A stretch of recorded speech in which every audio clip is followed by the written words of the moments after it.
Halo semua, balik lagi di channel Teraokun.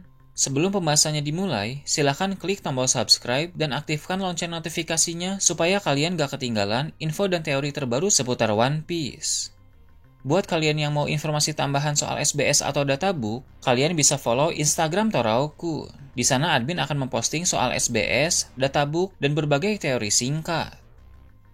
Sekarang lanjut ke pembahasan. Full One Piece Chapter 1097 telah muncul di berbagai forum. Dalam video kali ini, channel Teraokun akan menjelaskan berbagai hal menarik pada chapter kali ini.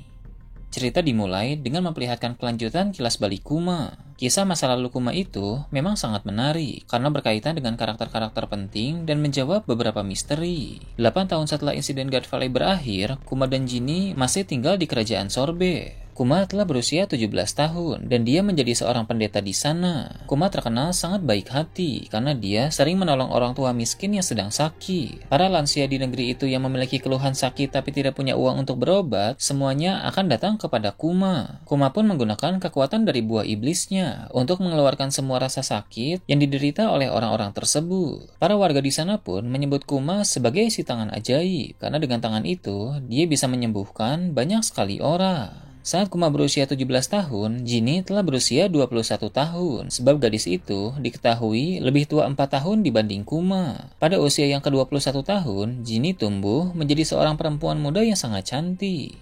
Setelah itu, diketahui bahwa kerajaan Sorbet memiliki seorang raja baru yang bernama Bekori. Menurut informasi yang ada, Raja Bekori memiliki sifat yang sangat kejam dan pelit. Dia benar-benar seorang raja yang buruk bagi para warga miskin. Raja Bekori bahkan memaksa orang-orang sakit di negeri itu untuk tetap membayar pajak yang cukup tinggi, tanpa peduli dengan keadaan mereka saat ini. Ketika orang-orang membicarakan soal raja, ternyata dia mendengarkan percakapan mereka melalui denden musi penyada. Kemudian, wajah raja itu pun tampak memerah. Hal tersebut menggambarkan betapa anehnya Raja Bekori.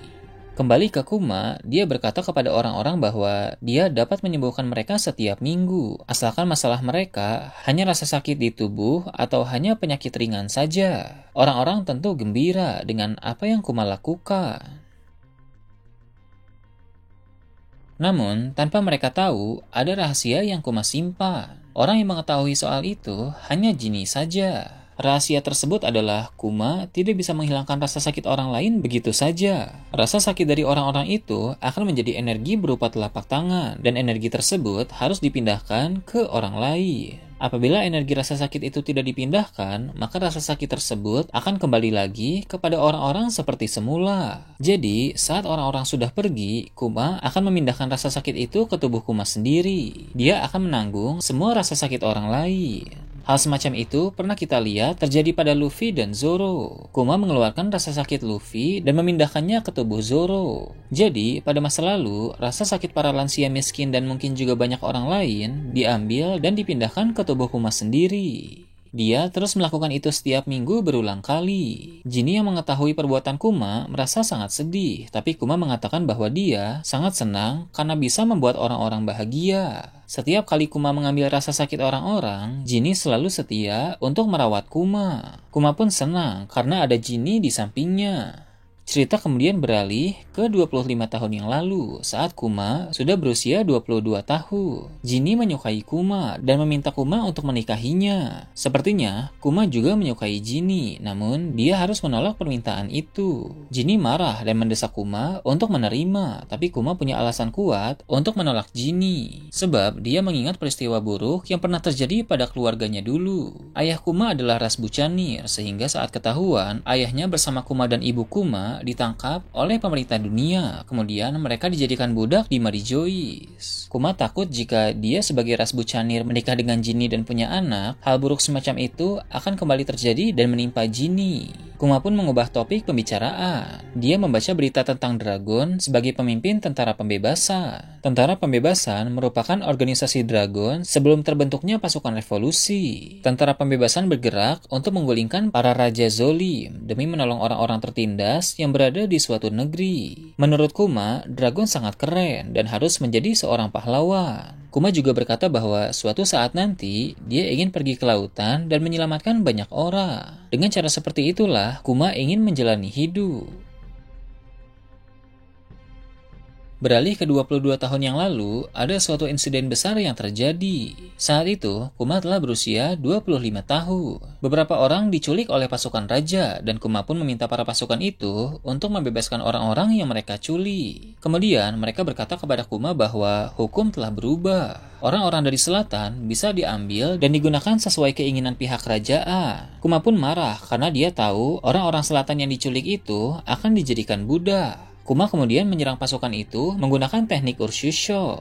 Diketahui bahwa ternyata raja telah membagi kerajaan Sorbet menjadi dua bagian, yaitu utara dan selatan. Bagian utara bisa dibilang sebagai kerajaan Sorbet yang sesungguhnya, karena orang-orang di sana mendapatkan perlindungan hukum. Sedangkan bagian selatan adalah wilayah di luar hukum. Bagian selatan adalah bagian di mana orang-orang tidak mampu membayar upeti, karena banyak lansia miskin yang tinggal di sana. Itulah mengapa bagian selatan tidak mendapatkan perlindungan hukum seperti bagian utara. Sang raja menyebut orang-orang di selatan adalah penghamba. Menurut raja, dengan membagi negeri menjadi dua bagian akan membuat kerajaan Sorbet menjadi makmur. Kuma, Jinni, serta beberapa orang lain yang tidak setuju dengan itu dikurung dalam penjara. Untung saja, secara tiba-tiba tentara pembebasan muncul. Mereka hendak menggulingkan Raja Bekori yang jahat itu. Ivankov pun bertemu dengan Kuma, lalu memintanya untuk bergabung dan mengubah dunia bersama-sama. Setelah Kuma bergabung, tentara pembebasan berubah menjadi pasukan revolusi yang mengguncang dunia. Jinni juga ikut bergabung ke dalam pasukan tersebut. Dragon juga ingin melatih para anggota baru dalam penggunaan senjata dan cara bertempur. Dragon pun mengungkapkan kepada Kuma bahwa dulu dia merupakan seorang marinir. Hanya saja, Dragon tidak menemukan adanya keadilan di sana, sehingga Dragon memutuskan untuk meninggalkan angkatan laut. Dulu, Dragon pasti merupakan seorang marinir muda yang sangat kuat. Dia adalah salah satu senjata andalan angkatan laut. Tapi, dia memilih keluar pada usia muda.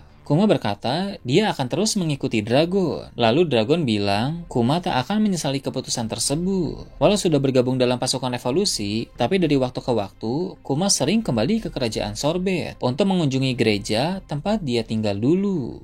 Setelah itu, cerita beralih ke 14 tahun yang lalu di suatu kerajaan. Di sana, ada Jinni yang telah menjadi komandan timur pasukan revolusi. Jinni tampak sangat bahagia karena pada keesokan harinya, dia akan segera bergabung dengan tim Kuma. Pada bagian akhir chapter, ada hal yang mengejutkan. Seseorang melapor kepada Dragon bahwa Jinni telah diculik oleh musuh yang tak terduga. Belum jelas siapa musuh tak terduga yang dimaksud, tapi sang musuh pasti bukan orang sembarangan. Nah itu tadi berbagai hal menarik pada chapter 1097. Gimana menurut kalian? Silahkan tulis di kolom komentar di bawah.